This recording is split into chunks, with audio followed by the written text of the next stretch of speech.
Hi guys, Chris here with Super Savvy Travelers. Hey, I wanted to weigh in a little bit because, I'd like to let you know what we're finding with some of our clients. And some of the things I'm seeing are that, the clients want a certain thing, but they're unsure about the property values and prices and things in certain areas and the renovation costs, which can be a lot different in different areas. And what we're seeing is that I'm starting to send a lot of people down south to Belvedere Marittimo, because they're looking for specific types of property. They have to be a certain size, they have to be open for certain services.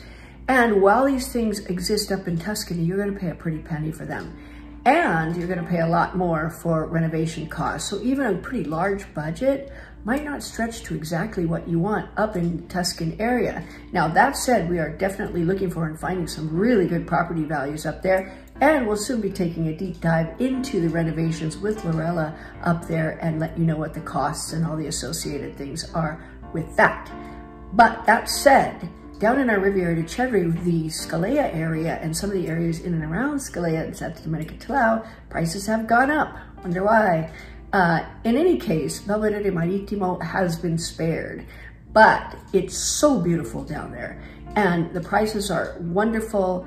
And the sea is gorgeous. I don't think it's gonna stay inexpensive for very long. So take a look, guys. This beautiful apartment that I'm showing you is turnkey, gorgeous, has 3 bedrooms, 2 terraces, 1 massive one with spectacular sea views, close to services.